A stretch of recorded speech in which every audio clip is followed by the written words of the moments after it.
Captain Nick stared at the screen in front of him. The numbers didn't make sense. After 20 years of exploring the galaxy, he had seen many strange things. But this was different. "Captain," Navigator Tam called from his station. "We're getting those weird readings again. They're stronger now." Nix walked over to Tam's console. The young navigator's face showed worry. His blue skin had turned a darker shade, which always happened when Altarians felt nervous. "Show me," Nix said. Tam pointed to his screen. "Look at this energy pattern. It's not natural. Something big is out there, about 2 million kilometers away." The bridge of the Voidwalker was quiet except for the soft hum of machines. The crew had been traveling through the outer edges of an old star system for 3 days. Most of the planets here were dead rocks. Their sun had been dying for millions of years. "Rex," Nix called to the ship's science officer. "What do you think?" Rex looked up from her station. She was the smartest person on the ship, and Nix trusted her judgment. "The energy readings are very old, Captain, but they're still active. Whatever is making them has been working for a very long time." "How long?" Nix asked. Rex checked her instruments again. "The energy signature suggests maybe 700,000 years, give or take a few thousand." The bridge went silent. Even the junior officers stopped their work to listen. "That's impossible," said Engineer Core from the back of the bridge. "Nothing lasts that long in space. Solar radiation, cosmic dust, meteor impacts. After 700,000 years, there should be nothing left." "Unless," Rex said slowly, "whatever made, this was built to last that long." Nix felt a chill run down his spine. In all his years of space travel, he had learned one important rule. When something seemed impossible, it was usually dangerous. "Tam, take us closer, but slowly. Keep our shields up." "Yes, Captain." The Voidwalker moved forward through the darkness of space. On the main screen, they could see distant stars and the pale light of the dying sun. But ahead of them was something else. Something that blocked out the stars behind it. "Captain," Tam said, his voice shaking slightly. "Visual contact in 30 seconds." Nick sat in his captain's chair. Around him, his crew worked quietly. They were all good people. Rex from the water world of Aquarius, Tam from the crystal cities of Alteria Prime, Core from the mountain colonies of Rockholm. They had been together for 5 years exploring the galaxy's unknown regions. On screen, Nix ordered. The main display changed. At first, they saw only stars. Then, slowly, a shape appeared. It was huge, much bigger than their own ship. "By the ancient gods," whispered Security Chief Jax. "What is that thing?" The object was like nothing they had ever seen. It was long and smooth, painted in colors so dark they seemed to absorb light. The ship's surface had no visible weapons, no communication arrays, no signs of damage. It looked perfect, as if it had been built yesterday. "How big is it?" Nix asked. Rex worked on her calculations. "About 15 kilometers long, 3 kilometers wide. Captain, this ship is 5 times bigger than our largest war vessels." "Any signs of life?" "Negative, but..." Rex paused. "The energy readings are definitely coming from inside. Something is working in there." Nix studied the alien ship. Its design was strange but somehow familiar. The curves reminded him of water flowing over rocks. The proportions seemed right, like whoever built it understood how things should look. "Any match in our database?" he asked. Rex shook her head. "Nothing. This design doesn't belong to any known species. Not Alterian, not Zephyrian, not even the ancient builders." "Captain," Jack said, "I don't like this. That ship has been floating here for 700,000 years. Why? What was it waiting for?" "Maybe it wasn't waiting," said Core. "Maybe it was just lost." "No," Rex said firmly. "Look at its position. It's not drifting randomly. It's in a perfect orbit around the system's center of gravity. Someone put it here on purpose." Nix felt the weight of command on his shoulders. They were explorers, not warriors. Their job was to find new worlds and make peaceful contact with other species. But this felt different. This felt important. Tam, can you scan for any other ships in the system? Tam worked on his controls. After a few minutes, he looked up. Nothing, Captain. Just us and that. Captain, Rex said suddenly. I'm detecting a change in the energy patterns.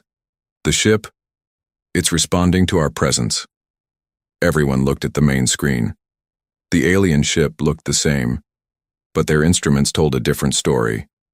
Deep inside the massive vessel, systems were waking up. Are we in danger? Nix asked. I don't think so, Rex replied.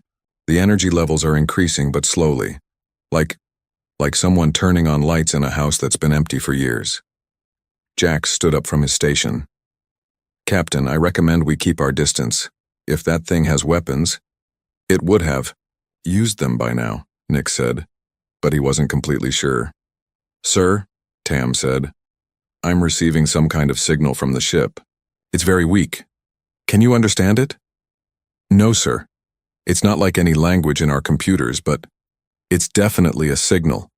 Someone or something is trying to communicate. Nix made his decision.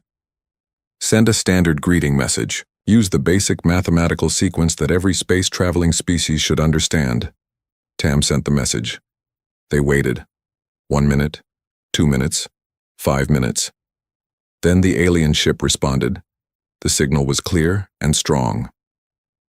Mathematical patterns that were definitely intelligent, but mixed with the numbers were other things. Pictures, sounds, symbols that looked almost familiar. Captain, Rex said, her voice full of wonder. This ship isn't just old. It's from a species that was traveling between stars when our ancestors were still living in caves. But who were they? Nix asked. And where did they go? On the screen, the dark ship continued its silent orbit. But now they knew it wasn't empty. Something was alive in there. Something that had been waiting for a very long time. Captain, Jack said quietly. What are your orders? Nix looked at his crew. They were scared, but they trusted him. They had followed him across the galaxy because they believed in discovery, in learning new things, in making the universe a little less mysterious. We're going aboard, he said. Prepare the shuttle. The shuttle Dawn's light moved slowly toward the ancient ship. Captain Nix sat with his boarding team watching the massive vessel grow larger on their screen. Up close, it looked even more impressive. Look at that hull, said Engineer Core, pressing his face against the window. Not a single scratch. After 700,000 years in space, it should be covered in meteor impacts. Security Chief Jax checked his weapon for the 3rd time. Maybe it has some kind of shield we can't see. Or maybe, said Linguist Vex quietly, whoever built it knew how to make things that last forever. Vex was the newest member of their crew.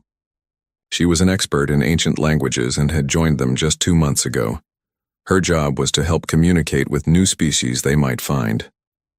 There, Jax pointed ahead. I see something that looks like a docking port. The side of the alien ship had a smooth section that was slightly different from the rest. As their shuttle got closer, lines of light appeared on the hull. The lights formed a pattern that looked almost like an invitation. It knows we're here, Core said. The ship is responding to us. Nix opened communication with his ship. Void Walker, this is Captain Nix. We're about to dock with the alien vessel. Understood, Captain, came Navigator Tam's voice. We're keeping our weapons ready, just in case. Good.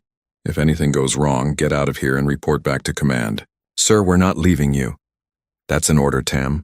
The shuttle connected with the alien ship with a soft click. Immediately, they heard sounds from outside. Mechanical noises, like old machines starting to work again. The ship is creating an airlock for us, Core said, looking at his instruments. Air pressure is equalizing. Temperature is actually perfect for us to breathe. How does it know what we need? Jax asked. Maybe it scanned us, Vex suggested. If this species was advanced enough to build ships like this, they probably had amazing sensors. Nick stood up and put on his helmet. Everyone ready? We don't know what we'll find in there. The team checked their equipment one last time. Each person carried a translator device, emergency air supply, and basic tools. Jax had his security weapon, though Nix hoped they wouldn't need it. The airlock opened with a whisper of air. Beyond it was a corridor that stretched into darkness, but as they stepped inside, lights came on automatically. The walls were smooth and curved, made from the same dark material as the ships outside. "The air is safe," Kor announced, checking his readings. "Actually, it's cleaner than the air on most planets." They moved forward slowly. The corridor was wide enough for 5 people to walk side by side.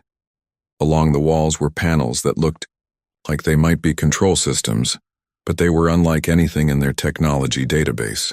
"The gravity feels normal," Jax noted. "Whatever powers this ship is still working perfectly." They came to a junction where the corridor split into 3 directions. Above each path was a symbol made of light. The symbols were clearly meant to guide visitors, but they didn't match any writing system the team knew. "Left, right, or straight?" Jax asked. Vex studied the symbols. "This one," she pointed straight ahead, "has mathematical elements. It might lead to a control center or computer core." They chose the middle path. As they walked, more lights came on ahead of them and turned off behind them, as if the ship was conserving energy while guiding their movement. "This place is huge," Kor whispered.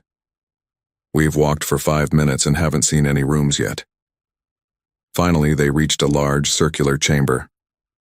As they entered, the entire room came to life. Screens appeared on the walls, showing images and text in the alien language. In the center of the room was a raised platform with what looked like control panels. "This must be the bridge," Nick said. "Captain, look at this," Vex called from one of the wall screens. "These aren't random symbols. They're organized like a language, and some of these mathematical patterns, I think they're star charts." The team gathered around the screen. The display showed a map of the galaxy, but it looked different from their current charts. Stars were in slightly different positions, and some systems they knew were missing entirely. "This map is old," Nix realized. "Very old. This is what the galaxy looked like 700,000 years ago." Kor had found another screen. "Captain, come look at this. I think these are ship designs." The display showed images of vessels similar to the one they were on, but there were dozens of different designs. Small scouts, medium explorers, and massive ships that looked like they could carry entire cities. "They had a whole fleet," Jack said. "Where are the other ships?" Vex was working on another console. "I'm starting to understand some of these symbols. This section seems to be a log or record system, and this..." She paused. "This looks like a mission statement." "Can you translate it?" Nix asked. "Some of it. It's talking about watching, waiting, guarding something." Vex frowned. "But guarding what?" Suddenly, all the screens in the room changed. A new image appeared on every display. It showed a blue and green planet with white clouds. The planet had one large moon and orbited a yellow star. "That's beautiful," Kor said. "I wonder what planet that is." But Vex had gone very quiet. She was staring at the image with wide eyes. "Vex? What's wrong?" Nix asked. "Captain," she said slowly, "I've seen this planet before.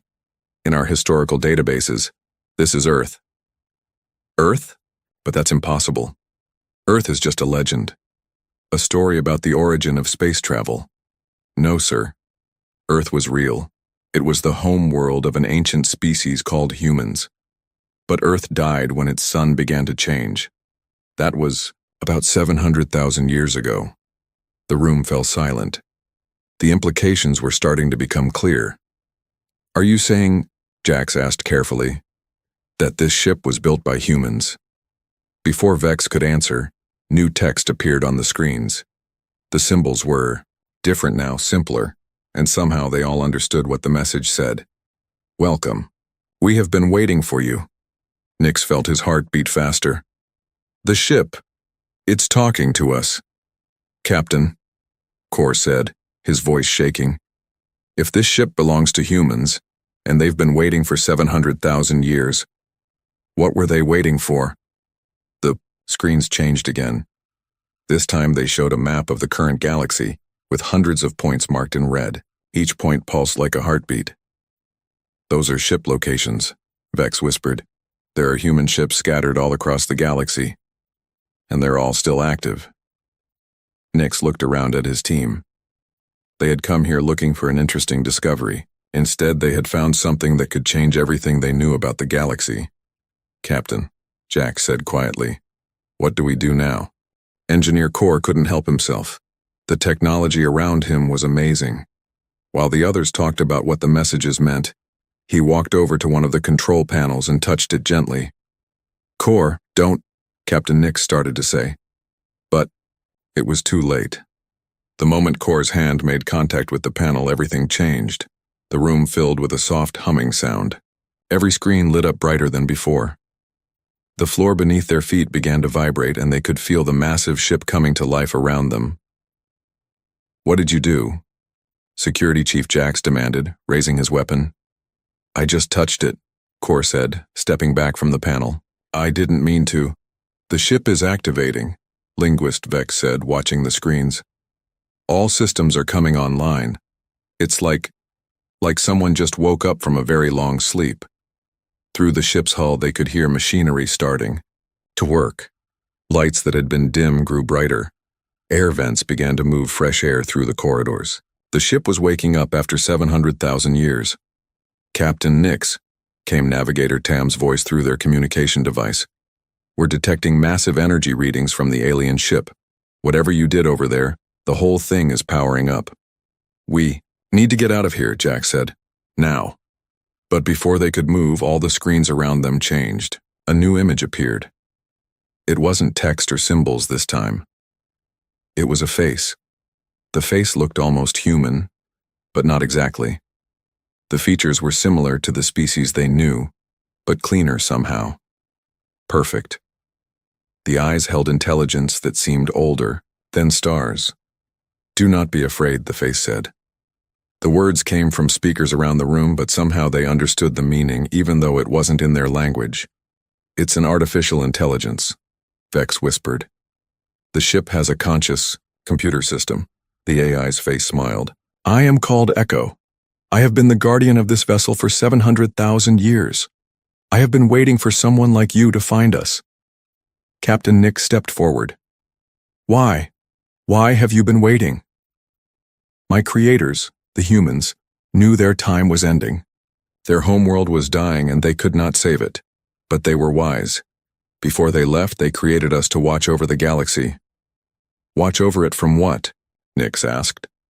Echo's expression became serious. "From itself. From the mistakes that young civilizations make when they first reach for the stars. From the wars that destroy entire species.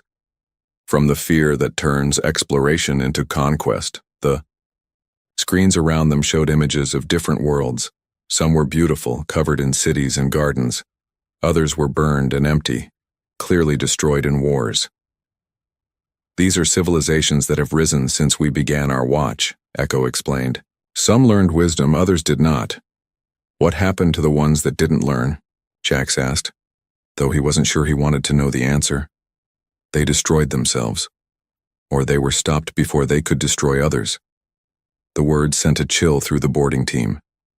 They were beginning to understand that they hadn't just found an old ship. They had awakened something that had been judging civilizations for nearly 1,000,000 years.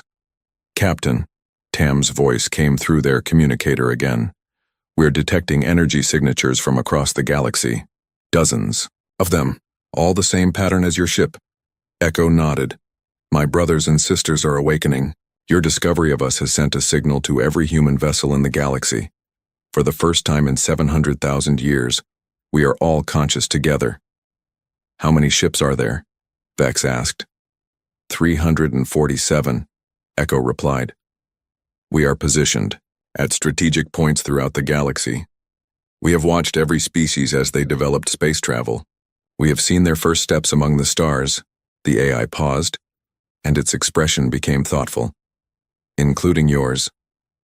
Captain Nix felt his blood turn cold. "You've been watching us? The Alterians? And the Zephyrians? And the rock people of Stoneheart?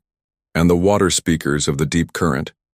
We have watched you all grow from primitive tribes to star-traveling civilizations." "But why reveal yourselves now?" Nix asked. Echo smiled again. Because it is time for the test. Before anyone could ask what the test meant, alarms began sounding throughout the ship. Not danger alarms, but something else. Something that sounded almost like celebration. "Captain," Tam's voice was urgent now. "We're receiving messages from across the galaxy. Every spacefaring civilization is reporting the same thing. Ancient ships are appearing near their home worlds. They're all trying to make contact." Echo's image grew larger on the screens. "The test has begun. Every species that has reached the stars will now prove whether they deserve to inherit the galaxy that my creators once protected." "What kind of test?" Jax demanded. "Not a test of strength or technology," Echo said. "Those things are easy to measure. This is a test of wisdom, of compassion, of the ability to choose cooperation over conquest." The screens around them changed again, showing images from across the galaxy. They could see Alterian ships approaching human vessels near their homeworld. Zephyrian fleets gathering around similar ships in their territory. Every major civilization was facing the same situation they were in. "Some will try to destroy us," Echo continued. "They will see us as a threat to be eliminated. Others will try to capture us, hoping to steal our technology. Both responses will fail." "And if they pass the test?" Vex asked. "Then they will receive the greatest gift my creators left behind. Not weapons or advanced technology, but knowledge, the wisdom that humans learned during their million years among the stars." Captain Nix looked around at his team. They were all thinking the same thing. Their entire civilization was being judged, and they were the ones who had triggered it. "Echo," Nix said carefully, "what happens if a species fails the test?" The AI's expression became sad. "Then they join the empty worlds we have already seen, the ones that destroyed themselves through fear and hatred." "You would destroy entire civilizations?" Jax asked, his hand moving toward his weapon.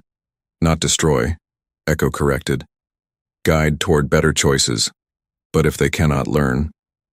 The AI paused. "Then they remove themselves from the galaxy, as others have done before." Through their communicator they could hear chaos breaking out across the galaxy. Some civilizations were indeed trying to attack the human ships. Others were attempting to communicate. The galaxy was dividing itself between those who chose fear and those who chose curiosity. "Captain," Echo said, looking directly at Nix, "your people will be tested like all the others. But you have an advantage." "What advantage?" "You chose to explore rather than conquer. You came here seeking knowledge, not power. That is why you were the ones allowed to wake us." Echo's image began to fade. "Now go back to your people. Help them make the right choice. The test has begun, and the future of every civilization in the galaxy depends on what happens next." Captain Nix and his team rushed back to their shuttle. Behind them, the ancient human ship continued to wake up. Every corridor they passed through was now filled with light and the sound of working machines. "Voidwalker, prepare for immediate departure," Nix ordered into his communicator. "Captain, you need to see what's happening out here," Navigator Tam replied. His voice was full of worry. When they reached their ship, Nix understood why Tam sounded afraid. The main screen showed space around them, but it looked different now. In the distance they could see points of light appearing. New ships were arriving. "How many?" Nix asked. 17 so far, Rex reported from her science station. "All the same design as the ship you just left. They're coming from different directions, but they're all heading toward inhabited star systems." Nick sat in his captain's chair and opened communication channels to other Alterian ships. What he heard made his heart sink. Human ship appeared near our colony on Blue Haven. Massive vessel, larger than our entire defense fleet. Trying to communicate, but we don't understand. Admiral wants all ships to report to home world immediately. The galaxy was in chaos. Every civilization was facing the same situation the crew of the Voidwalker had just experienced. "Captain," linguist Vex said, "I'm receiving a priority message from the human ship. Echo wants to speak with you again." Nix nodded. "Put it through." Echo's face appeared on their main screen. The AI looked calm, but there was sadness in its eyes. Captain Nix, I wanted to show you what is happening across the galaxy. Your people need to understand what they are facing. The screen changed to show a map of the galaxy. Hundreds of red dots were scattered across it, each one representing a human ship. But now they could see other colors too. Green dots for ships that were trying to communicate, yellow for those that were waiting and watching, red for ships that were under attack. The Kronax Empire has declared war on us, Echo explained. They are sending their entire fleet to destroy the human ship near their home world. Can they succeed? Nix asked. No, our defenses are beyond their technology, but they will lose many ships trying. Many lives will be wasted because of fear. The screen showed images of Kronax warships firing massive weapons at a human vessel. The weapons hit, but the human ship was undamaged. In response, the human ship simply moved away, refusing to fight back. The Stellar Federation is trying a different approach, Echo continued. They are attempting to capture our ship and take it apart to study our technology. More images showed Federation ships using tractor beams and boarding pods, but the human ship seemed to phase in and out of reality, making it impossible to grab or board, and the crystal minds of the far reach have chosen to ignore us completely. They believe we are not real. What about my people? Nix asked. The Alterians? Echo's expression became hopeful. Your government is divided. Some want to attack. Others want to study us, but a few, led by Counselor Ada, want to try communication first. Nix felt relief. Ada was known for her wisdom. If she was leading the peaceful faction, there was hope.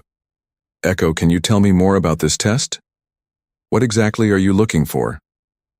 The AI paused, as if considering how to explain something complex. In simple terms, 700,000 years ago, my creators faced the same choice your civilizations face now. Earth was dying. They had the technology to conquer other worlds and make them new homes. They could have become an empire, taking what they needed from younger species. The screen showed images of Earth as it had been.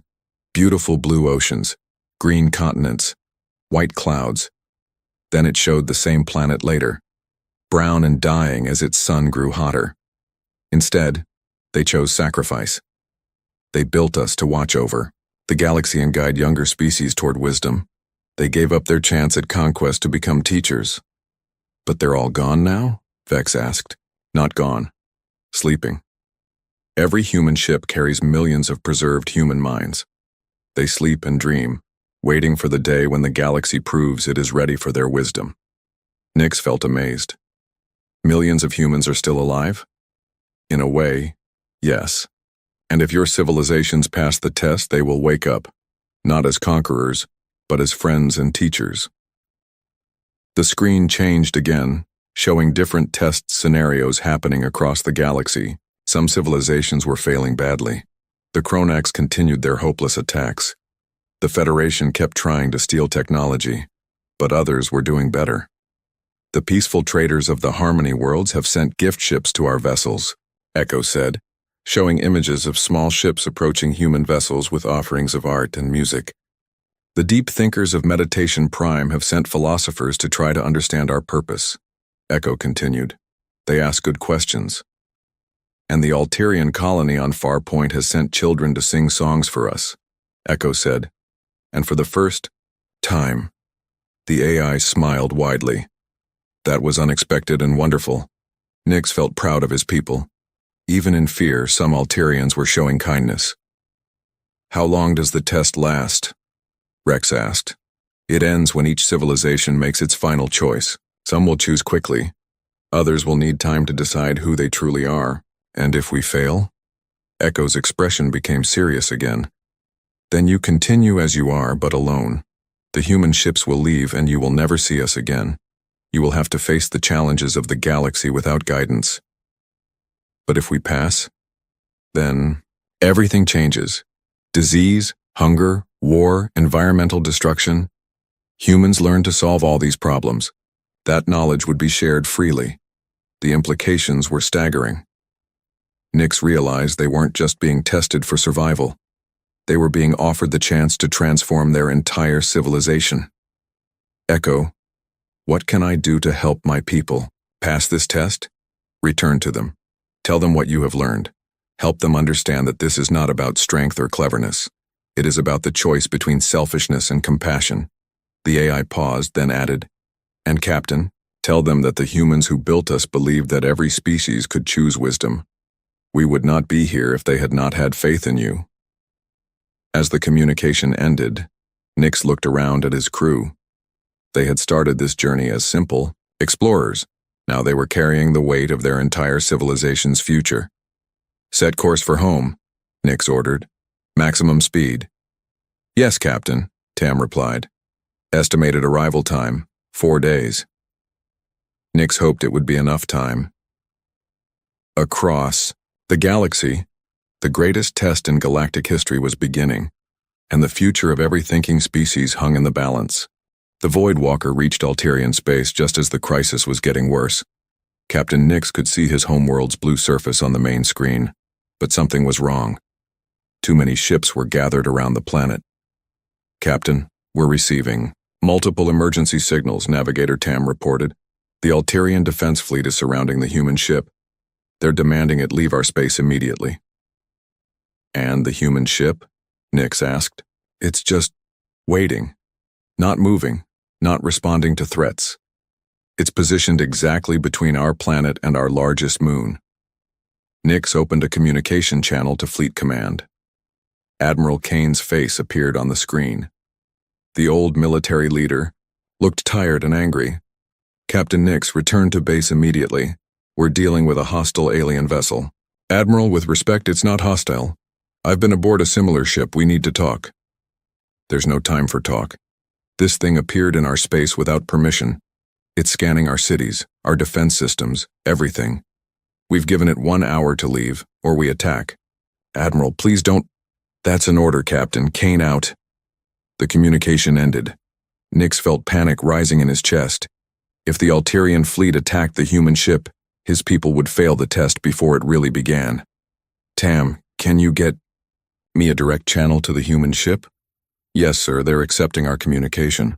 Echo's familiar face appeared on the screen. The AI looked sad but not surprised. "Captain Nix, you've returned just in time to see your people make their choice. Echo, please. Give them more time. They're scared and confused. Fear is understandable. But what matters is what they do with that fear. Do they let it control them, or do they choose to be brave?" On the tactical display, Nix could see the Alterian ships moving into attack formation.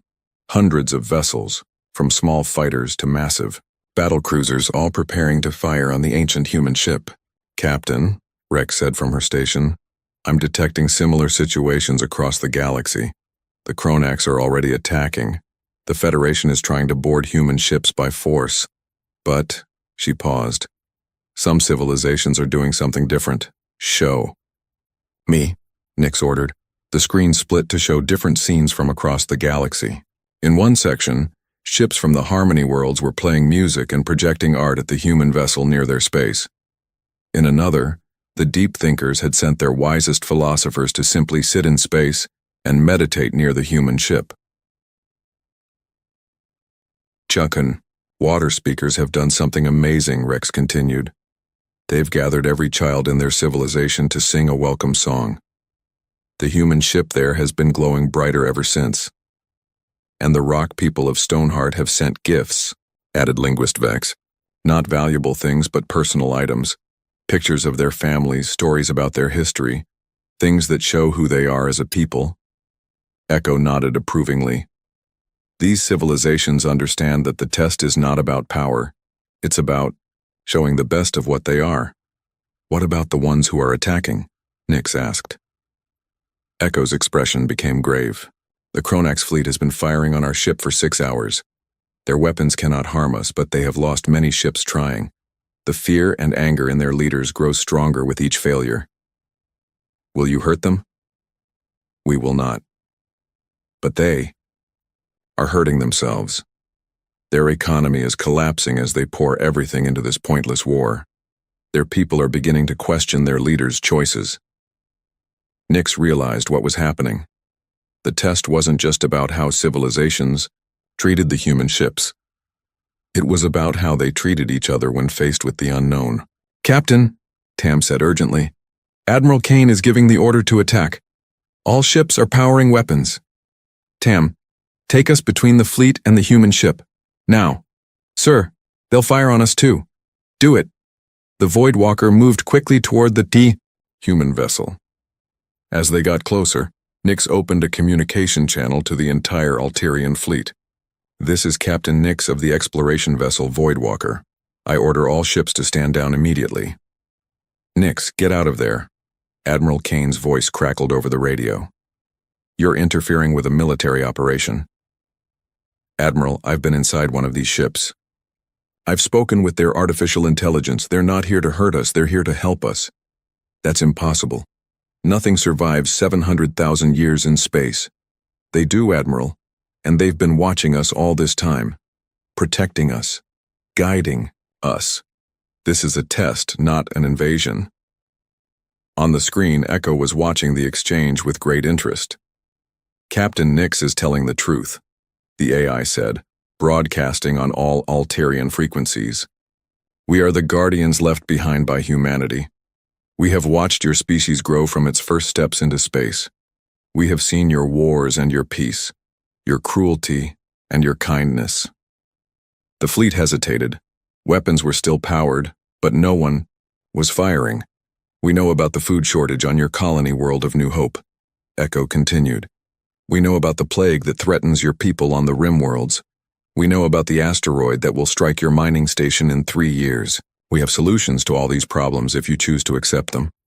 Admiral Kane's voice was uncertain now. Why should we trust you? Because, Echo said simply, 700,000 years ago, our creators faced the same choice you face now. They could have conquered the galaxy for themselves. Instead, they chose to preserve it for you. The screen showed images of ancient Earth, of humans building the great ships, of the moment they chose sacrifice over conquest. They believed that every thinking species could learn wisdom. They believed that you could choose cooperation over fear. We are here because they had faith in you. Around the galaxy, the results of the test were becoming clear. Some civilizations continued to attack, becoming more isolated and desperate with each passing hour. Others began to change their approach.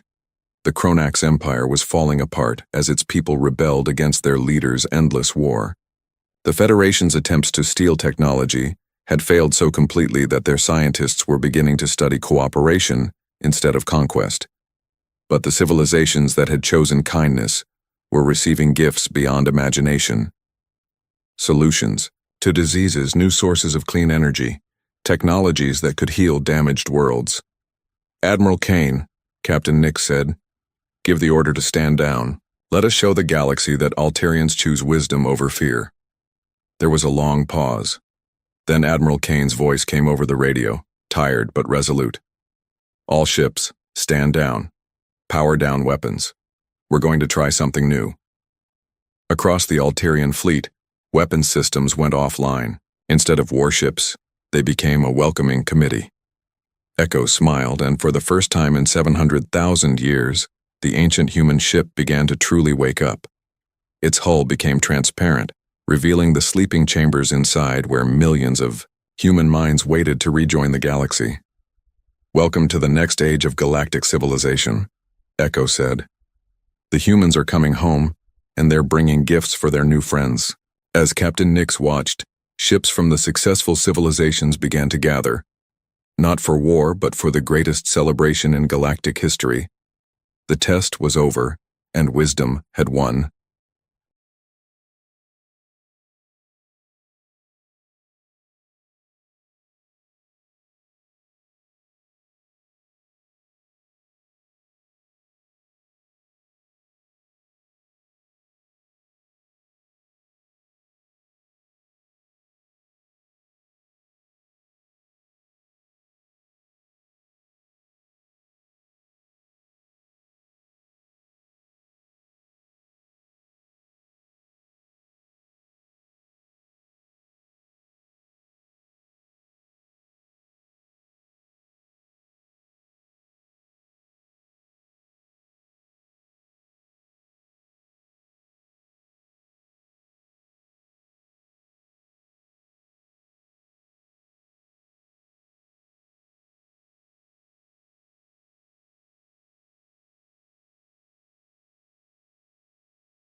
Captain Jack Walker stood tall on the bridge of the human ship Olive Branch. The ship was not big or fancy, but it was clean and showed Earth's best side. Its name was painted in large white letters on the dark hull. Jack had been a captain for 15 years. He had gray at his temples and lines around his eyes from years of looking at stars. "Sir, we are 10 minutes from the Crex station," said Lieutenant Max Reed. He was young with short brown hair and quick eyes. This was his first big mission. "Thank you, Max. Is our gift ready?" asked Jack. "Yes, sir. The art pieces and music files are ready to give to the Crex leaders." Jack nodded. He knew this meeting was important. Humans had only found the Crex 6 months ago. They were the 5th alien race that humans had met since leaving Earth 50 years ago. The Crex had big ships and many planets. They looked like tall blue beings with 4 arms and flat faces. The Olive Branch slowed as it came near the huge Crex space station. The station looked like a gray wheel with spikes coming out from all sides. Crex ships moved around it like busy insects. Most were warships with heavy guns. "They sure like to show their weapons," said Max quietly. "Yes," said Jack. "That's why we need to be extra friendly. We don't want trouble." A voice came through the ship's speakers. It was deep and had a strange clicking sound between words. "Human ship, follow the guide lights to dock at Arm 7. This is Captain Walker." "Thank you." "We are following your lights now," Jack said into the speaker. The human ship moved slowly to its place at the station. Jack took a deep breath. "Max, you and Tom come with me. Everyone else stays on the ship." Tom was the ship's science officer. He was older than Max, but still younger than Jack.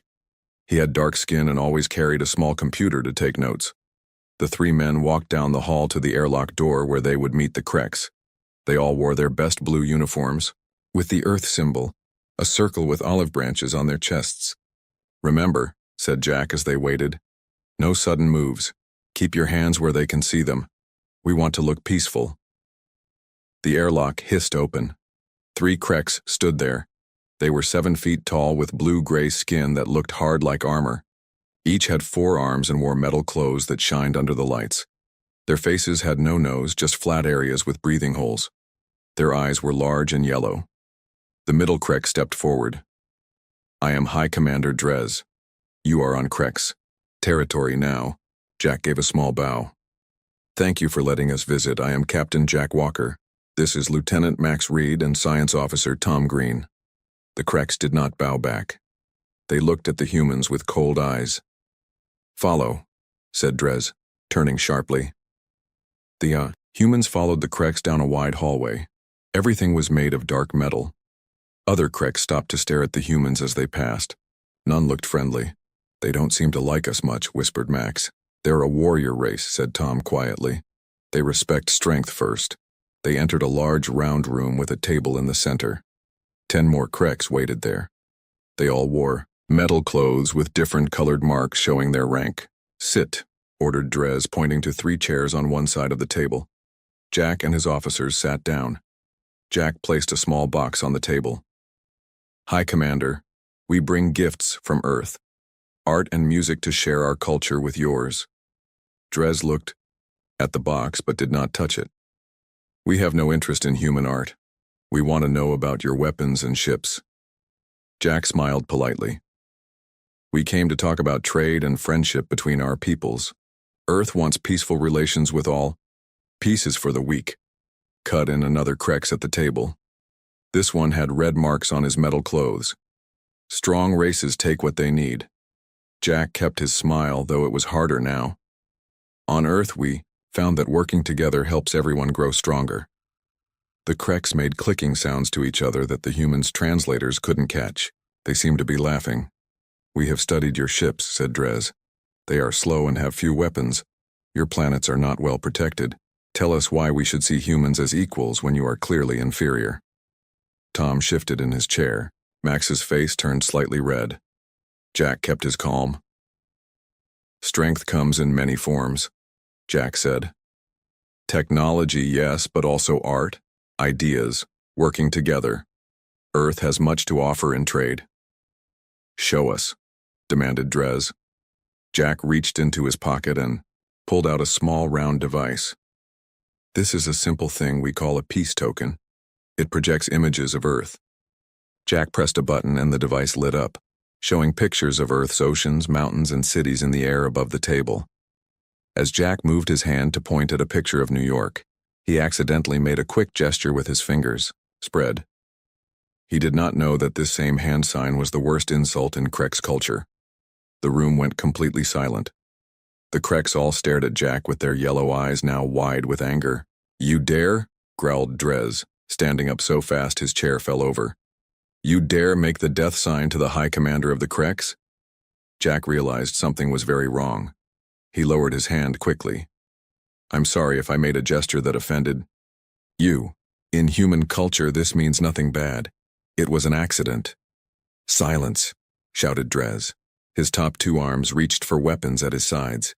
"No one makes the death sign to a Kreks and lives." Max stood up. "Sir, please. My captain meant no disrespect. We don't know all your customs yet." Tom tried to help. "This is just a cultural difference we can learn." "Guards," called Drez. The doors opened and 6 armed Kreks rushed in. "Take the humans." Jack stood up now too. "High Commander, please, let's talk about this. It was a simple mistake." But the Kreks would not listen. The guards grabbed the 3 humans roughly with their forearms. "The law is clear," said Drez. "The one who made the sign must die. The others will watch and then carry the message back to Earth." "No!" shouted Max as 2 guards pulled Jack away from them. "This is wrong," said Jack calmly, though his heart was racing. "Think about what you're doing. This will not lead to peace between our peoples." Drez came close to Jack's face. "Peace is not what we want with weak races. We want respect. Now your death will teach humans to fear the Kreks." 4 hours later, Max and Tom were forced to watch as Jack was brought to a large open area of the station. Hundreds of Kreks had gathered. To see, Drez spoke to the crowd. "This human has insulted the Kreks people. The punishment is death." Despite Jack's dignity and attempts to explain, the Kreks showed no mercy. With cold efficiency, they carried out their sentence. Later, a shaken Max and Tom were put back on the olive branch with a data chip. On it was a recording of what had happened to Jack. "Tell your leaders," said Drez as the airlock began to close. "This is what happens when lesser beings do not know their place.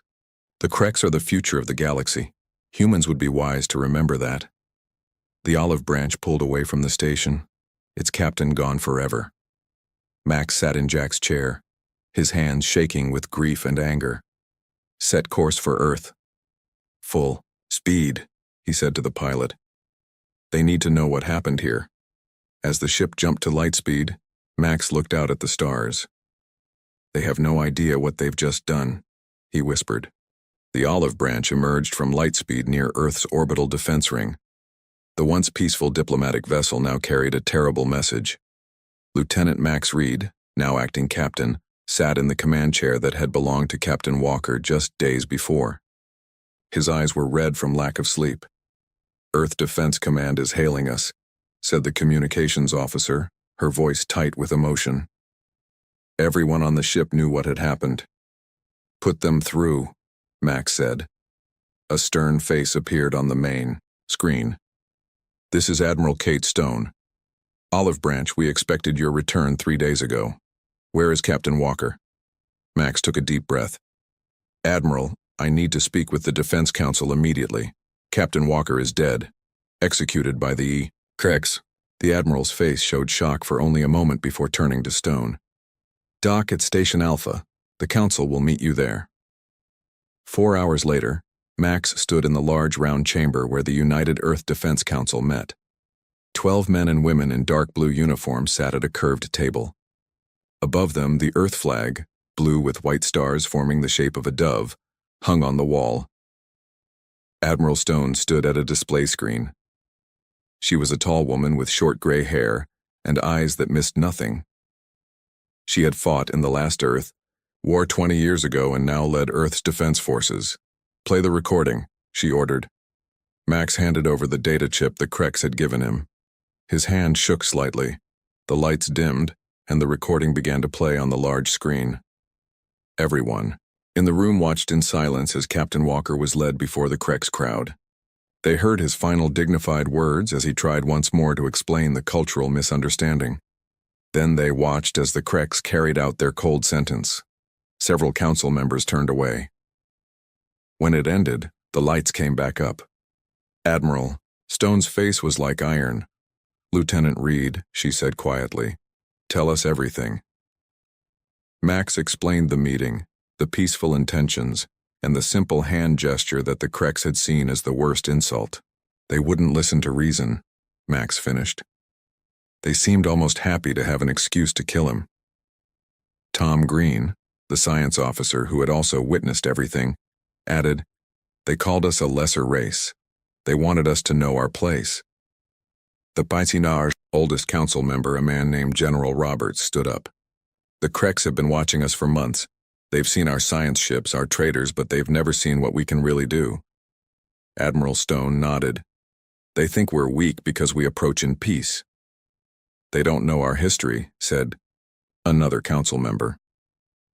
"They don't know what humanity is capable of when pushed." Admiral Stone turned to the center of the room where a hidden control panel rose from the floor. She placed her hand on it and a scanner read her fingerprints. "Computer, activate protocol Sleeping Giant," she said clearly. "Authorization, Stone, Admiral Kate, 7-7 Alpha Sunrise." The computer responded. "Protocol Sleeping Giant activated. Awaiting council approval." One by one, each council member spoke their approval. As the last one finished, the large screen changed to show a map of the solar system. Red dots began to appear all through the map. "What are those?" asked Max, watching, as hundreds of red dots lit up. "Those, Lieutenant," said Admiral Stone, "are Earth's real military ships." General Roberts explained, "After the last Earth War, humanity decided to stop showing its weapons to the galaxy. We built ships that looked simple and peaceful, but we never stopped building our true fleet. We keep them hidden, powered down, throughout the solar system." Max stared in wonder. "All these ships were here all along?" "Yes," said Admiral Stone. "Earth learned a hard lesson from its own wars. When you show your weapons, others build bigger ones. It leads to fights no one wants. So we hid our real strength and showed only our peaceful side." The red dots on the screen were moving now, gathering in groups. "How many ships?" asked Tom. "Over 500, answered Admiral Stone. "Fast attack vessels, heavy destroyers, carriers with fighter squadrons, technology the Kreks have never seen." "But why keep this secret from your own people?" asked Max. "Most people don't know because most don't need to know," said General Roberts. "The fewer who know, the better the secret stays hidden. Only those at the highest levels of Earth defense are told." Admiral Stone touched the control panel again, and the screen changed to show designs of ships Max had never seen before. They were sleek and dark, built for speed and power. "These ships have cloaking technology, advanced AI battle systems, and weapons the Kreks can't match," she said. "Now we will use them." Max felt a mix of pride and fear. "What's the plan?" "Admiral," Stone's eyes were cold. "The Kreks think we're weak. They're wrong. First, we need to know everything about them. You two were there. Tell us their weaknesses." For the next hour, Max and Tom described everything they had seen on the Krek station. Their technology, their ship designs, their tactics. "Their ships are heavily armed at the front, but the rear shielding looked weaker," Tom explained. "And they rely too much on size and power. They don't expect quick, smart attacks." Admiral Stone nodded. "Good. Now we know where to hit them." "What about diplomacy?" asked a female council member. "Should we try one more time to talk?" Admiral Stone's face hardened. They had their chance for diplomacy when they killed Captain Walker. Now they'll learn what humanity can really do. She turned back to the screen and pressed more controls. "All fleet commanders, this is Admiral Stone. Sleeping Giant protocol is now active. Battle groups 1 through 5 prepare for immediate deployment to Krek space." The council chamber filled with the sounds of acknowledgments from ship captains across the solar system. Max watched in amazement as the screen showed Earth's hidden fleet powering up. Ships were rising from secret bases on the dark side of the moon, from hidden docks in the asteroid belt, and from underwater bases on Europa. "The Kreks will be watching our communications," warned Tom. They'll hear us preparing. Admiral Stone smiled for the first time, but it wasn't a kind smile. Good. Let them hear. But they won't believe it until they see it. She turned to Max and put a hand on his shoulder. Lieutenant Reed, or should I say Captain Reed now, the olive branch will stay here. You've done your part. You brought us the message. Max stood straighter. Admiral, with respect, I want to go with the fleet. I saw what they did to Captain Walker. I need to be there. Admiral Stone studied him for a moment, then nodded. Very well. You'll join me on the flagship Retribution. Your knowledge of the Krex will be useful. Meanwhile, across the vast emptiness of space, the Krex High Command was indeed monitoring Earth communications. In their central command chamber, High Commander Drez listened to the human transmissions. They speak of ships and attacks, said one of his officers. They seem angry about the death of their captain. Drez made the clicking sound that was Krex laughter. Let them be angry. Their ships are no match for ours. They speak brave words, but they are a young, weak species. Should we prepare our defenses? Asked another officer. Post a few extra patrols, said Drez dismissively. But don't worry too much. The humans are just making noise to save their pride. They know they cannot win against the Krex. Little did he know that across the solar system, Earth's true military power was awakening. Ships that had waited in darkness for years were now lighting up their engines. Weapons that had been kept secret were being armed, and Admiral Stone, standing on the bridge of the massive battleship Retribution, gave the order that would change everything. All ships, set course for Krex space. The time for hiding our strength is over. The olive branch broke through Earth's atmosphere, its engines burning bright against the dark sky. The ship carried terrible news. Lieutenant Max Reed sat in the captain's chair, a place that felt wrong without Captain Walker. His face was tired and his uniform still had traces of his friend's blood. Earth Defense Station calling Olive Branch, came a voice over the radio. Please identify and state your purpose. Max leaned forward. This is Lieutenant Reed of the Olive Branch. Captain Walker is dead. Murdered by the Krex. I need to speak with Earth Command immediately. There was a long silence. Then, understood, Olive Branch. Follow landing path to Base 1. Command is waiting. The ship descended toward the main Earth defense base hidden in the Rocky Mountains. Giant doors in the mountainside opened, revealing a hangar large enough for many ships. The Olive Branch settled onto the landing pad with a soft hiss. As soon as the doors opened, a group of serious-looking officers in blue uniforms met them. Leading them was Admiral Kate Stone. She was tall with short gray hair and eyes that looked like they had seen too much war. Lieutenant Reed, she said, come with me. The Defense Council is waiting. Max followed her through long hallways deep into the mountain. Tom Green, the science officer who had also witnessed the execution, walked beside him. Neither man had slept well since watching their captain die. They entered a large room where 10 people sat around a round table. Maps of the galaxy covered the walls. In the center of the table was Earth's symbol, a blue globe with olive branches. Tell us what happened, said Admiral Stone. Don't leave anything out. Max took a small data chip from his pocket. His hand shook slightly.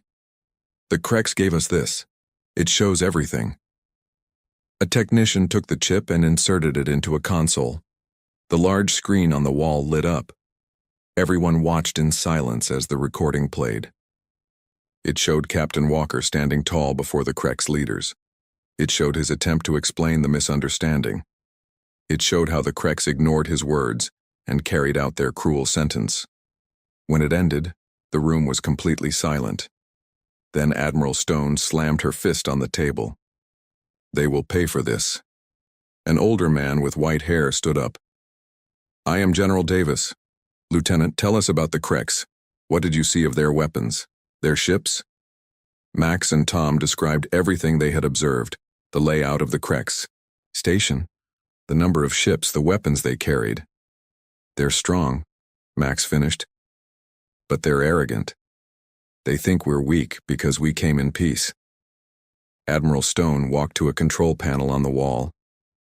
Computer, show Protocol Thunder. The screen changed to show a map of the solar system. Then one by one, hundreds of small lights began to appear throughout the map. "What are those?" asked Max, confused. Admiral Stone's face was grim. "Those, Lieutenant, are Earth's real warships." Max stared at the screen. "I don't understand. I know every ship in the fleet. These aren't on any list." "No, they wouldn't be," said General Davis. "After the Great War 50 years ago, Earth made a decision. We would approach the stars in peace, but we would always be ready for war." "Admiral," Stone nodded. "The ships, you know, the exploration vessels, the science ships, the diplomatic cruisers like the Olive Branch, those are what we show to the galaxy. But these," she pointed to the lights on the screen, "these are what we kept hidden." The screen zoomed in to show one of the ships. It was sleek and black, with weapon ports along its sides. It looked nothing like the bright, smooth ships Max was used to seeing. "We built them in secret," continued Admiral Stone. "Hid them in asteroid fields behind moons, in gas clouds, kept them powered down so they wouldn't be detected. Each one is faster and more powerful than anything the Kreks have seen from us." "Over 500 ships," said General Davis, "crewed by our best soldiers ready to fight at a moment's notice." Max felt his mouth go dry. "All this time we had these ships? Why didn't anyone know?" Admiral Stone's eyes were hard. "Because, Lieutenant, the best weapon is the one your enemy doesn't know you have. The Kreks think they know our strength. They're wrong." She turned to the rest of the council. "I propose we activate Protocol Thunder. The Kreks have killed one of our own. They believe we are weak. It's time to show them how wrong they are." One by one, the council members nodded. Admiral Stone touched more controls on the panel. "Computer, send wake-up signal to all Thunder ships. Authorization. Stone, 7 to 7 Delta 9. The computer's voice responded. "Signal sent. All ships acknowledging." On the screen, the hundreds of lights began to pulse brighter. "What happens now?" asked Tom. "Now," said Admiral Stone, "we prepare for war. Lieutenant Reed, you and Officer Green know the Kreks better than anyone else, alive on Earth. I want you both on my command ship, the Vengeance." Max stood straighter. "Yes, Admiral. We're ready." General Davis stepped forward. "The Kreks think they taught us a lesson, but they're about to learn something about humans that many have learned before. We do not take kindly to being bullied." Across the solar system, hidden ships were coming to life. In the dark space behind Jupiter's moons, 10 black destroyers powered up their engines. In the asteroid belt, 20 fast attack ships detached from the rocks that had hidden them. From Earth's dark oceans, massive carriers rose into the sky, water streaming from their hulls. On the bridge of the Vengeance, Admiral Stone watched her fleet gather. The ship was huge, with a crew of 300. Its black hull absorbed light rather than reflecting it. Along its sides were weapon ports for missiles and energy cannons that could cut through the strongest armor. Max stood at her side, looking at the tactical display. Hundreds of ships were forming into battle groups. "The Kreks will detect our communications," said Tom, who stood at a science station. "They'll know we're coming." Admiral Stone's smile was cold. "Good. I want them to hear us. I want them to be afraid." At that moment, across the vast emptiness of space, High Commander Drez of the Kreks stood in his command center. A junior officer approached him, looking nervous. "High Commander, we are detecting unusual activity in the human system," the officer reported. "Many communications. They speak of thunder ships and battle groups. They mention your name, sir." Drez made the clicking sound that was Krek's laughter. "So the humans are angry about their dead captain? Let them be angry. Their ships are toys compared to ours." "But, sir, they speak of hundreds of ships." "Impossible," said Drez dismissively. "We have observed them for months. They have perhaps 50 ships, most of them science vessels and cargo carriers. They are lying to sound brave." The officer bowed and left, still looking worried. Back on the Vengeance, Admiral Stone gave the order that all of Earth had been waiting for. "All ships, this is Admiral Stone. The Kreks have shown us what they think of peace. Now we will show them what happens when they mistake kindness for weakness. All ships, set course for Krek space. Operation Thunder begins now." As one, the Earth fleet moved into formation. Hundreds of engines lit up the darkness as they aligned for the jump to light speed. Max looked out at the stars through the bridge window. "This isn't what Captain Walker would have wanted," he said quietly. Admiral Stone put a hand on his shoulder. "No, he wanted peace. But sometimes, Lieutenant, you have to fight for the right to have peace later." With a flash of light, the first wave of Earth ships disappeared into light speed, heading for Krek space. The war had begun, and the galaxy was about to learn a terrible truth. Humans might come in peace, but they would never allow themselves to be victims. The sleeping giant had awakened. The vast blackness of space remained quiet until suddenly it wasn't. Like ghosts appearing from nowhere, 50 Earth ships emerged from lightspeed at the edge of the Krek's border system. The ships were nothing like the bright, smooth vessels the Kreks had seen before. These were dark, angular, and bristling with weapons. In the lead ship, the massive destroyer Vengeance, Admiral Stone stood on the bridge. Her uniform was crisp, her face set like stone. Beside her stood newly promoted Captain Max Reed and Science Officer Tom Green. "All ships report ready, Admiral," said the communications officer. "We are in position and undetected." Admiral Stone nodded. "Begin Operation Ghost. First wave, activate stealth systems and move to your targets." Max watched the tactical display as 20 smaller ships broke formation. They seemed to fade from view as their stealth systems engaged, becoming nearly invisible against the backdrop of space. "Will this really work?" Max asked quietly. "The Kreks have advanced sensors." "Advanced, yes," said Tom. "But designed to detect the kind of ships they think we have. These ships use completely different technology." On the tactical screen, the stealth ships approached a Krek's outpost, a small station orbiting the system's outer planet. The station was shaped like a wheel with spikes extending outward. It looked just like the one where Captain Walker had died. "First target in range," reported the weapons officer. "Waiting for your command." Admiral Stone's voice was calm. "Fire." From the nearly invisible Earth ships, bright energy beams lanced out. They struck the Krek station with surgical precision, targeting communication arrays and weapon systems. Within seconds, the station was dark and silent, disabled, but not destroyed. "Second wave, begin your approach," ordered Admiral Stone. 10 more ships moved forward, heading to a larger Krek's base on one of the system's moons. This time the Kreks detected them, but too late. "Krek's vessels are launching," reported the sensor officer. 5 ships, heavy cruiser class. "Let them come," said Admiral Stone. "Captain Reed, this is your area. What's their likely approach?" Max studied the tactical display.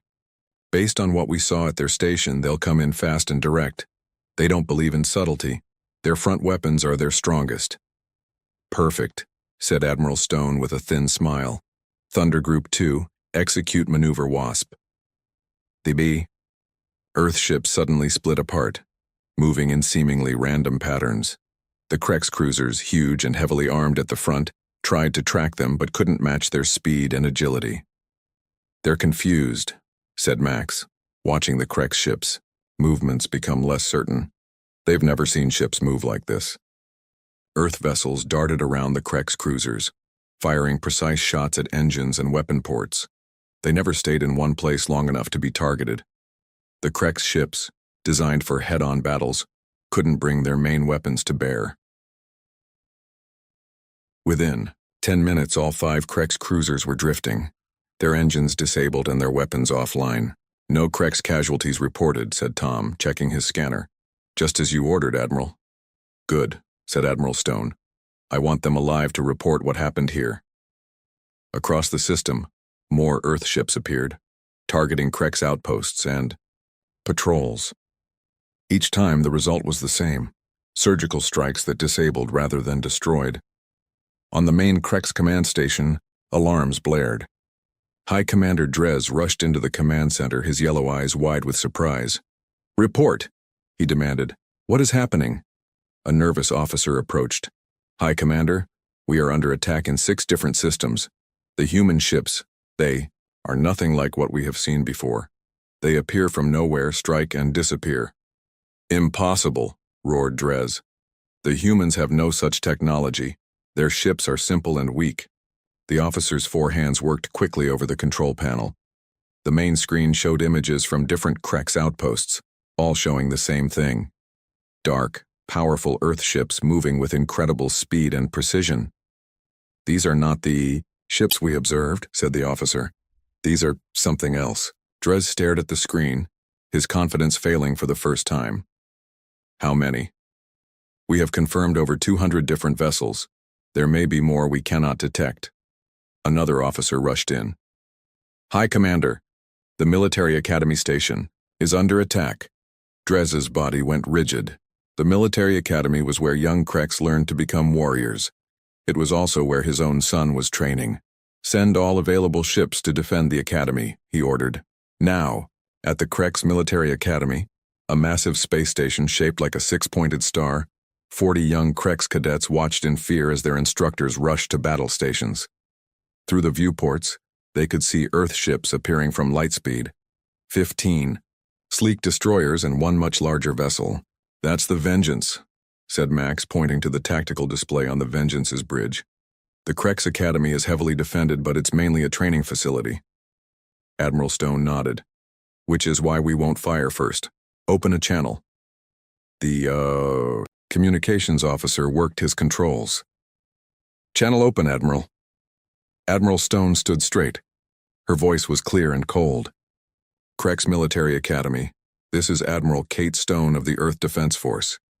You have 1 hour to evacuate all cadets to the emergency shuttles. We will not fire on unarmed vessels. Once the cadets are clear, we will disable your station. This is not negotiable." There was a long silence. Then a gruff Krex voice responded, "This is Battlemaster Crone. We do not take orders from lesser beings. The Krex do not surrender." "This is not a request for surrender," replied Admiral Stone. "This is a chance to save your young ones. You killed one of ours. We could destroy you all, but we choose not to. Consider this education." She signaled to cut the communication. Now we wait. For 45 minutes, nothing happened. Then, small shuttles began launching from the Academy station. "They're evacuating," said Tom, checking his scanner. "Life signs indicate mostly younger Krex." Max looked at Admiral Stone. "They're actually listening." "Even the proudest warrior will protect their children," she said. "Prepare main weapons. As soon as the last shuttle is clear, we disable the station." 20 minutes later, the last shuttle cleared the Academy. With precision that would have been impossible with the ships the Krex thought Earth had, the Vengeance, and its escort ships fired. Power systems, weapons, engines, all were targeted and disabled. Within minutes, the once mighty Academy station was dark and silent. As the Earth fleet prepared to move to its next target, a message came through on all channels. It was High Commander Dres himself. "Humans," his voice was tight with rage, "you attack like cowards striking from shadows. You disable rather than destroy. Is this how your kind fights?" Admiral Stone signaled to respond. "This is Admiral Stone. We fight to win, Commander. You killed one of ours to teach us a lesson. Consider this our response." "This changes nothing," growled Dres. "The Krex have the largest fleet in this sector. We will crush your ships, no matter how many you have hidden." "You're welcome to try," replied Admiral Stone calmly. "But know this, what you've seen today is only our first wave. There is much more to come." As the communication ended, Max looked at the tactical display showing the Earth fleet's movements across Krex space. He doesn't understand yet, does he? He still thinks he can win. Admiral Stone's face was grim. He will learn. All Krex vessels are reporting what they've seen today. Soon they will realize that everything they thought they knew about humans was wrong. Tom checked his scanner again. "Reports coming in from all sectors, Admiral. Operation Ghost is 100% successful. All targets disabled with minimal Krex casualties." "Excellent," said Admiral Stone. "Prepare for Phase 2. It's time the Krex learned what humanity is truly capable of." Across Krex space, the message spread quickly from ship to ship, station to station. The humans were not what they seemed. Their real ships were faster, stronger, more advanced. And this was only the beginning. The war had begun, and it was nothing like the Kreks had expected. The war between humans and Kreks entered its third week. In orbit around the Kreks mining moon Dax 7, a massive battle raged.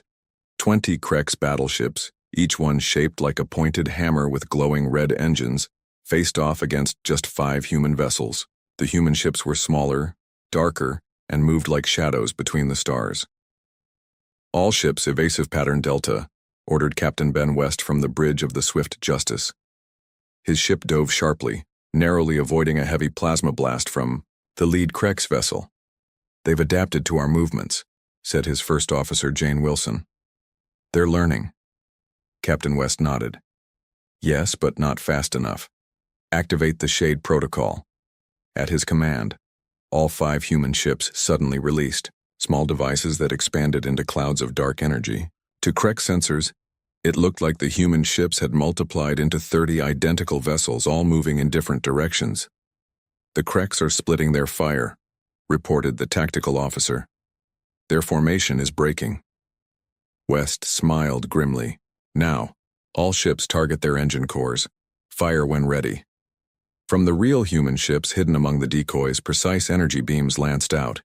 Each one hit a Kreks ship exactly where its engine connected to its power core.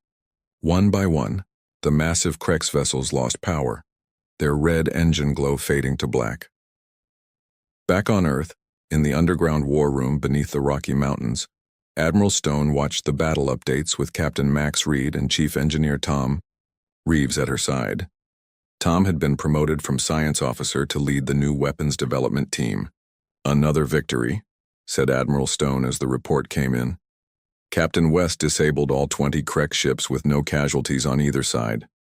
Max nodded, but his face was serious. "They're adapting faster than we expected. Their new shield configurations nearly blocked our precision strikes." Tom stepped forward, pointing to the holographic display showing the Kreks fleet movements. "Admiral, the Kreks are pulling back their forces. They're creating a defensive line around their home system." Admiral Stone studied the display. "They're preparing for a last stand." An aide approached with a data tablet. "Admiral, the Council wants to speak with you." Stone took the tablet. On its screen appeared the 12 members of the Earth Defense Council. "Admiral," said General Davis, the head of the Council, "your strategy has been successful. The Kreks have been pushed back to their home system with minimal casualties on both sides. But now they're gathering their entire fleet for a final battle." "Yes, sir," said Admiral Stone. "We estimate they have over 500 ships remaining. They'll make their stand at their homeworld." "And our losses so far?" asked another council member. 7 ships damaged beyond repair, 12 with moderate damage but still in the fight. Total human casualties, 35. The council members looked at each other, impressed. "The question now," said General Davis, "is how to end this. The Kreks still refuse all communication attempts. They won't surrender." "With respect, sir," said Max, stepping forward. "The Kreks don't understand why we're fighting the way we are. They expected us to destroy their worlds, kill their people. They don't understand why we only disable their ships and spare their crews." Admiral Stone nodded. "They see it as weakness." "May I speak, Admiral?" Tom asked. When she nodded, he continued, "I've completed work on the new system we discussed. Project Blackout. It can disable an entire planet's technology without harming any living being." The council members looked surprised. General Davis leaned forward. "Explain, Engineer Reeves." Tom brought up technical diagrams on the screen. "It's an electromagnetic pulse system, but far more targeted than anything we've had before. It can shut down any technology with a power source while leaving life support systems untouched. We could disable the entire Kreks defensive grid without a single casualty." "How is this possible?" asked a council member. "The Kreks have advanced, shielding." Tom's face darkened slightly. "My sister was on a humanitarian mission to Krek space when their ships attacked her vessel 6 months ago. She was studying their technology. Before she died, she managed to send back data on their power systems. I've been working with that data ever since."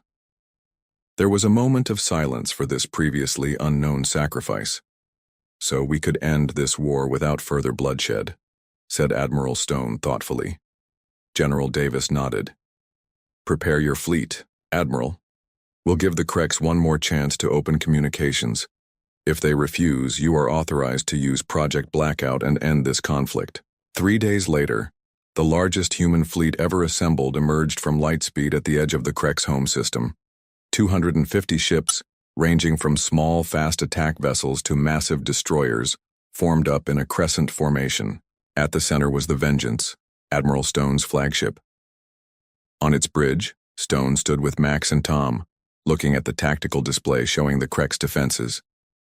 The Krex homeworld was surrounded by layers of defense stations, minefields, and over 500 warships. They've committed everything they have, said Max. There's not a single Krex ship left anywhere else in their territory. Admiral Stone nodded. Open a channel to the Krex High Command.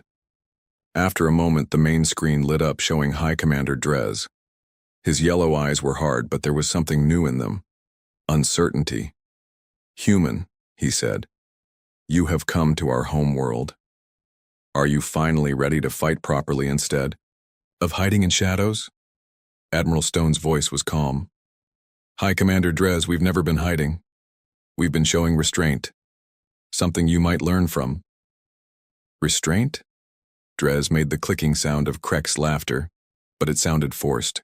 You disabled our ships instead of destroying them because you are weak. No, said Admiral Stone. We spared your people because we choose not to kill when we don't have to. Strength isn't measured by how many you can destroy, but by how much you can control your power. She stepped closer to the screen. This is your last chance, Commander. Open diplomatic channels. Return the remains of Captain Walker. Agree to respect human space. If you do these things, this war ends today. Drez's face hardened. The Krex do not surrender to lesser beings. Then you leave us no choice. Admiral Stone cut the transmission and turned to Tom. Prepare Project Blackout. Tom moved to a special console that had been installed for this purpose. System ready, Admiral. On your command. Admiral Stone looked at the tactical display one more time. Then, execute. From the Vengeance and 20 support ships, a wave of energy spread outward. It was invisible to the naked eye, but on the tactical display it appeared as an expanding blue circle. As it reached the Krex ships, their lights flickered and went out. The energy wave continued, passing through the defense stations, the orbital platforms, and finally washing over the Krex homeworld itself. Throughout the Krex system, technology shut down. Weapons went offline. Engines stopped. Communication systems fell silent. On the Krex homeworld, cities went dark. But hospitals and life support systems continued to function exactly as Tom had promised. In less than 5 minutes, the entire Krex civilization had been disconnected. Their mighty fleet drifted powerless in space. Their defense systems were silent. For the first time in their history, the Krex were completely defenseless. All ships, hold position, ordered Admiral Stone. No one fires unless fired upon. The bridge was silent as they waited. Then the communications officer spoke up.